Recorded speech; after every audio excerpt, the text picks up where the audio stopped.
Hello मेरे प्यारे दोस्तों, कैसे हैं आप सभी। स्वागत है आप सभी का आपके गुरु चैनल एसपी झा चैनल पे। मेरे प्यारे दोस्तों, हम लोग जो है कल mid point of line segment के बारे में सीख रहे थे, जिसमें कि हम लोगों ने 2 प्रश्नों को कर लिया था और अच्छी तरीके से समझ लिया था। उस पर बेस्ड आज हम लोग उसी पे बेस्ड और 2-4 प्रश्न बचे हुए हैं, जो कि आपके अलग अलग टाइप के हैं। वो मैं सारे टाइप से आपको क्लियर करूँगा और आप लोग को अच्छी तरीके से समझाने का प्रयास करूँगा। और ये मेरे पार्ट 5 चल रहा है मेरे प्यारे दोस्तों, कोऑर्डिनेट ज्योमेट्री का पार्ट 4 तक का बन चुका है। अगर आप लोग नहीं देखे हैं तो जाइए, वीडियो के डिस्क्रिप्शन में सारी वीडियो का लिंक देगा, आप लोग देख लीजिए, जिसमें हम लोगों ने बहुत सारे कंसेप्ट का जिक्र किया है। दूरी सूत्र के बारे में, उससे बेसिक कंसेप्ट जो होते हैं, निर्देशांक के बारे में, फर्स्ट पार्ट के प्रथम पाद या प्रथम चतुर्थांश क्या होता है, द्वितीय चतुर्थांश क्या होता है, किसमें एक्स का मान माइनस में होता है, प्लस में होता है, वो सारे के बारे में मैंने आप लोग को पार्ट 1 में बताया। पार्ट 2 में दूरी सूत्र के बारे में बताया है तथा उसके कुछ एग्जाम्पल्स करवाए हैं, जिससे आपकी क्लियर हो जाए। और पार्ट 3 में मैंने आप लोगों को बहुत ही अच्छी तरीके से उसके बाद mid point of line segment के बारे में बताया है। और आज हम लोग करने पार्ट 4 में क्वेश्चन 1-2 करवाया, और उसके बाद आज हम लोग फिर मिड लाइन सेगमेंट यानी कि mid point of Rekha line segment पे हम लोग आधारित प्रश्न जो होते हैं, यानी कि उससे जितने प्रकार के प्रश्न पूछे जा सकते हैं एग्जाम में, वो सारे प्रश्न का एक एक टाइप लेके मैं करवा रहा हूँ आप लोग को, जिससे कि आपका सारे कंसेप्ट क्लियर हो जाए। तो बेसिकली आप लोगों ने प्रश्न तो पढ़ ही लिए होंगे। क्या कहा गया, एक बार फिर से पढ़ लीजिए। वाई अक्ष पे एक ऐसा बिंदु ज्ञात कीजिए जो बिंदु इतना और इतना से समदूरस्थ हो। और ये मेरे प्यारे दोस्तों, ये जो क्वेश्चन है ये same mid point of line segment पे ही आधारित है। मान लीजिए ये यहाँ पे है और ये रेखा ये है, ठीक है। इसको हम नाम ए दे देते हैं, जो कि 6,5 है, और इसका नाम हम लोग बी दे देते हैं, जो कि -4,3 है। हमें कहा रहा है मेरे प्यारे दोस्तों, जो हमें ऐसा बिंदु ज्ञात करना है जो इस दोनों से समदूरस्थ है। समदूरस्थ का मतलब हुआ जो वो इससे जितना दूरी पे होगा उस इससे भी उतनी ही दूरी पे होनी चाहिए। तो मान लेते हैं यहाँ पे कोई पी है और इसका निर्देशांक जो होगा कह रहा है वाई एक्स पे ऐसा बिंदु, तो यानी कि एक्स का मान 0 हो जाएगा और वाई का मान कुछ ना कुछ होगा। मेरे प्यारे बच्चों, जब हम लोग को वाई एक्स पे कोई बिंदु ज्ञात करना होता है तो वाई का तो मान होगा, क्योंकि अगर मान लीजिए वाई एक्स पे कोई बिंदु ज्ञात करना है, देखिए ऐसे हम लोग मान लीजिए ये एक्स एक्सिस है और ये वाई एक्सिस है, ठीक है, ये वाई एक्सिस है। तो मान लीजिए इस पे कोई अगर पॉइंट होगा तो इस पे पॉइंट कब हो सकता है, जब एक्स का मान 0 और वाई का मान मान लीजिए कुछ ना कुछ, मान लीजिए 2 है तो 2 ही होगा, तभी ना हो सकता है बाबू वाई एक्स पे। हाँ, अगर एक्स एक्स पे कहा जाए तो एक्स एक्स पे कब होगा, मान लीजिए यहाँ पे 3 है तो एक्स का मान तो 3 होगा, वाई का मान 0 हो जाएगा, क्योंकि तभी ये एक्स एक्स पे या तो वाई एक्स पे आ सकता है। तो आई होप ये चीज़ आप लोग को समझ में आ गया होगा, कहीं से कोई दिक्कत या समस्या नहीं हुआ होगा। चलिए अब हम लोग कैसे इस टाइप के प्रश्नों को सॉल्व कर सकते हैं वो जानते हैं मेरे प्यारे दोस्तों। और इस टाइप के प्रश्न बार बार आपके एग्जाम में 1 या 2 प्रश्न देखने को मिलेंगे। यहाँ देखिए जो सब दिया रहता है गिवन डेट में, सबसे पहले उसे लिख लीजिए। ए बी बराबर कितना दिया गया है, -4,3। अगर माना कि पी का नियामक क्या है मेरे पास, तो 0 वाई है, ठीक है बाबू, समझ में आ गया। 0 वाई क्यों माने मेरे प्यारे दोस्तों हम लोगों ने, एक्स वाई क्यों नहीं माने, क्यों इसलिए नहीं माने क्योंकि हमें क्या कह रहा है, जो वाई अक्ष पे एक ऐसा बिंदु ज्ञात करिए। वाई अक्ष पे हमें वो बिंदु ज्ञात करना है, तो वाई अक्ष पे जब कोई बिंदु स्थित है, इसका मतलब ये समझ लीजिए एक्स का मान हमेशा उसमें क्या होगा, 0 होगा, और वाई का हम लोग कह नहीं सकते कितना होगा, तो वही निकालना है हमें, ठीक है, समझ में आ रहा है बाबू ना। तो अगर यहाँ पे एक्स अक्ष पे कहता है तो क्या मानते हैं हम लोग, एक्स 0 मानते हैं, क्योंकि उसमें वाई का मान क्या हो जाएगा, 0 हो जाएगा। समझ में आ रहा है बाबू, आप लोग को अच्छे से समझिए, क्योंकि ये प्रश्न आपके एग्जाम में आने ही वाला है। तो माना कि पी का नियामक 0 वाई है, ठीक है, लेकिन चूंकि बिंदु पी, मेरे प्यारे बच्चों, ये बिंदु पी जो है, पी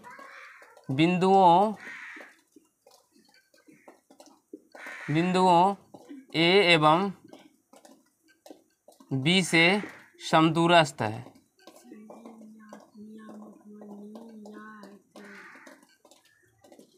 समदूरस्थ है। मेरे प्यारे बच्चों, बिंदु P जो है ये बिंदु A और B से क्या है, समदूरस्थ है। आपके प्रश्न में कहा गया ना बाबू। तो जब ये दोनों से समदूरस्थ है, इसका मतलब क्या होगा, ये AP जितना होगा उतना ही PB होगा। हो सकता है बाबू, AP बराबर PB होगा, क्योंकि इसकी दूरी जितनी होगी उतनी तो ये इसकी भी दूरी होगी। हम दोनों तरफ वर्क कर देते हैं, यानी कि AP square equal to PB square हो जाएगा बाबू। अब यहाँ से हम इसके बीच की दूरी निकाल लेते हैं और इसके बीच की दूरी निकाल लेते हैं। तो AP का स्क्वायर है तो रूट तो आएगा नहीं, क्योंकि मैंने आप लोगों को बताया था AP है, तो AP के बीच की दूरी निकाल x2 - x1, तो यहाँ से 0 - 6 का होल स्क्वायर प्लस y2 और माइनस y1, ये y2 हो जाएगा, ये y, चाहे तो आप इसमें से भी इसको घटा के लिख सकते हैं, कहीं से कोई फर्क नहीं पड़ेगा आप लोग को। ठीक है बाबू, y माइनस 5 का होल स्क्वायर बराबर। अब देखिए इसको भी आप लोग ऐसे लिख सकते हैं, -4 में से इसमें से इसको घटा सकते हैं, या आप लोग इससे भी से इसको घटा सकते हैं, कहीं से कोई फर्क नहीं पड़ने वाला, कोई भी लिख सकते हैं। तो चलिए यहाँ से 0 और ये मैं देखिए माइनस लिखते हैं ना x2 माइनस x1, तो मान लीजिए x1 ये रहा, तो माइनस माइनस प्लस हो जाएगा, तो 0 + 4 का होल स्क्वायर। अब रूट क्यों नहीं आया, क्योंकि मेरे प्यारे दोस्तों यहाँ पे स्क्वायर है, तो स्क्वायर रहता है तो रूट नहीं आया, क्योंकि रूट रहता है स्क्वायर नहीं रहता था, हम लोग का रूट आता था। अगर नहीं समझ में आता है तो अभी आप लोग जाइए और पार्ट 4 को देखिए, जिसमें कि मैंने आप लोग को यहाँ पे अच्छे तरीके से बताया है। ठीक है, तो 0 + 4 का होल स्क्वायर और यहाँ से y + y - 3 का होल स्क्वायर हो जाएगा बाबू, समझ में आ रहा है ना, क्योंकि x2 - x1 का whole square plus y2 - y1 का होल स्क्वायर, फिर से वही लगाएंगे यहाँ पे, मान लीजिए x2 y2 ये रहा, तो x2 - x1 का whole square plus y2 - y1 का होल स्क्वायर, समझ में आ रहा है बिंदु। ठीक, अब यहाँ से देखिए ये 0 में से -6 जाएगा तो -6 का स्क्वायर। अब यहाँ से देखिए ये a - b का होल स्क्वायर, तो a² प्लस 5 का स्क्वायर करेंगे 25, यानी कि b² और प्लस -2ab -2a और b, यहाँ से भी देखिए 4 का स्क्वायर हो जाएगा और प्लस a - b का होल स्क्वायर, तो a² प्लस 3 का स्क्वायर 9 और -2ab, तो यानी 2ab, तो 2 × y × 3 हो जाएगा मेरे प्यारे बच्चों। यहाँ से 6 का स्क्वायर 36 हो जाएगा, प्लस ये देखिए ये y² और y², जब बराबर के दोनों साइड वाले टर्म बराबर समान हो तथा इसके चिन्ह समान रहते हैं मेरे प्यारे। तो जैसे यहाँ पे भी y² है और यहाँ पे भी y² है, इसके पीछे में भी प्लस है और इसके पीछे में भी प्लस है, तो दोनों ये कट जाएंगे आपस में, ये समझ लीजिएगा। ठीक है, क्योंकि अगर मान लीजिए इसको हम इस साइड लेके जाएंगे तो ये प्लस में तो माइनस में हो जाएगा ना, और प्लस माइनस तो घट जाएंगे ना आपस में, इसीलिए ये कट जाता है। तो अब यहाँ से क्या आ गया 25 और -10y, और यहाँ से ये 16 + 9 और -3 2 6, यानी कि 6y हो जाएगा। अब हम लोग बात करें मेरे प्यारे बच्चों यहाँ से, तो -10y, ठीक है, और इस -6y को इधर लेके आ जाइए तो +6y।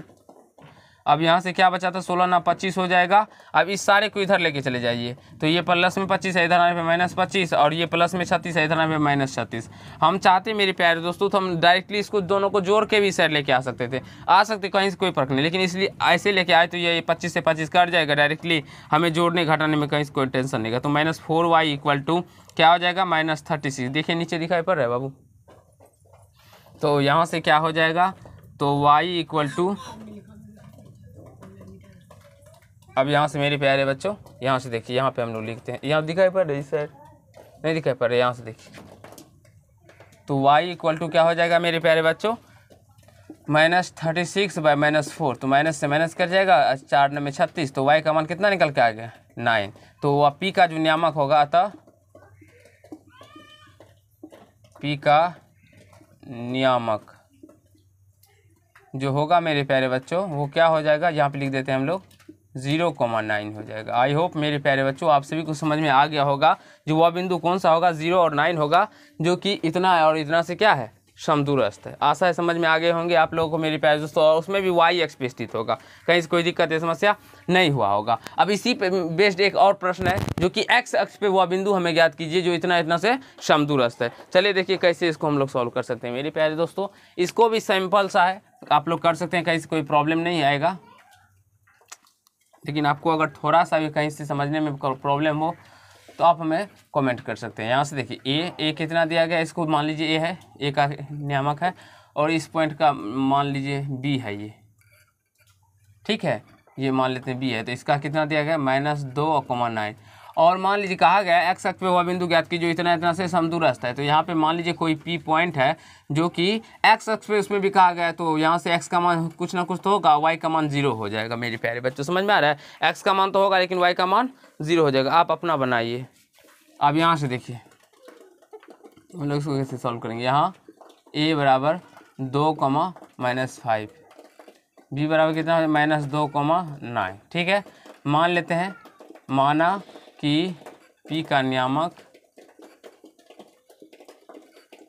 नियामक मेरे प्यारे बच्चों क्या है x, 0 है। x का मान 0 क्यों माने, क्योंकि हमें x अक्ष पे वह बिंदु ज्ञात करना है, तो उसमें y का मान 0 है आएगा, ठीक है। क्योंकि चूंकि बिंदु p बिंदु P बिंदुओं A एवं B से समदूरस्थ है, A एवं B से समदूरस्थ है। समदूरस्थ है मतलब क्या हुआ मेरे प्यारे बच्चों, समान दूरी पे है। तो यहाँ से हम लोग लिख सकते हैं AP बराबर PB। उसी प्रकार से इसका हम दोनों का होल स्क्वायर कर देते थे, यहाँ से इसका भी होल स्क्वायर हो जाएगा। होल स्क्वायर करने से मेरा रूट जो होता है ना मेरे प्यारे, तो वो हट जाता है, इसलिए हम लोग होल स्क्वायर करते हैं।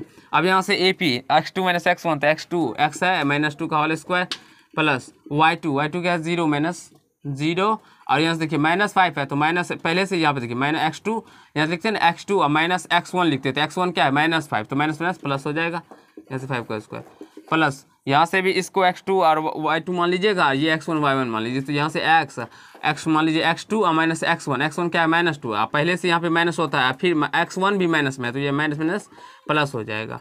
तो ऐसे हो जाएगा प्लस y2 - y1, ये ऐसे हो जाए। तो यहाँ से a - b का whole square a² plus b² और -2ab, तो 2 2 4x हो जाएगा। और यहाँ से 5 का स्क्वायर करेंगे 25 हो जाएगा, क्योंकि 0 में 5 को ऐड करने पर कहीं नहीं कुछ नहीं होगा। देखिए a - b 2ab होता है ना, तो 2a कितना है x और b कितना है 2, तो 2 को 2 से गुना कीजिएगा तो 4x आ जाएगा, -2ab होता है। समझ में आ रहा है बाबू।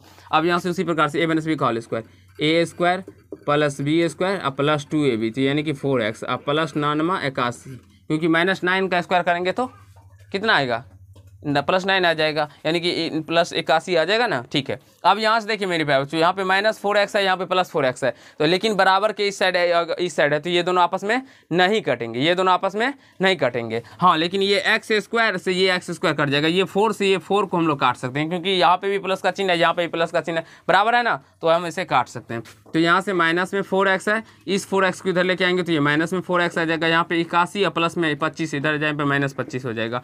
तो -8x इक्वल टू कितना हो जाएगा, यानी कि 6, और यहाँ से 7 7 से 5 यानी कि 5 हो जाएगा, 56 हो जाएगा। तो यहाँ से x बराबर 56 बटे -8, 8 7 56, यानी कि कितना निकल के आ गया, -7 निकल के आ गया x का मान। अतः p का जो नियामक होगा मेरे प्यारे बच्चों वो होगा -7,0। आई होप आप सभी को समझ में आया होगा, कहीं से कोई दिक्कत या समस्या नहीं हुआ होगा। चलिए आज हम लोग इतना ही प्रश्न करते हैं। 2 प्रश्न 2 टाइप के और प्रश्न बचे हैं जो कि आप लोगों के लिए समझना जरूरी होता है, और ये इस टाइप के प्रश्न आपके एग्जाम में बार बार देखने को मिलेंगे। अगर एक बार आप लोग इसको अपने माइंड में रिकवर कर लेते हैं मेरे प्यारे दोस्तों, तब अगर आपके एग्जाम में पूछे जाते हैं तो आपको कहीं से कोई प्रॉब्लम या समस्या या कठिनाई नहीं आएगी, और आप लोग अच्छे तरीके से बेहतरीन तरीके से सीख भी सकते हैं। तो सारे पार्ट्स को देखिए, अगर सारे पार्ट्स देखते हैं तो गारंटी देता हूँ, कोऑर्डिनेट ज्योमेट्री हो या कोई भी चैप्टर हो, आपके एक भी प्रश्न नहीं छूटेंगे और एक भी नंबर मैं आप लोगों का कटने नहीं दूंगा। तो धन्यवाद मेरे प्यारे दोस्तों, आज हम लोग इतना ही करते हैं। चलिए नेक्स्ट क्लास में हम लोग आगे के क्वेश्चनों को करेंगे और सीखने का प्रयास करेंगे, जो आगे के कंसेप्ट होंगे उसको सीखेंगे। अगर आप लोग चैनल पर नए हैं तो चैनल को जरूर ही सब्सक्राइब कर लीजिएगा, बेल आइकन को प्रेस कर लीजिएगा, जिससे मेरे हर एक वीडियो का नोटिफिकेशन आप तक पहुंचता रहे। धन्यवाद।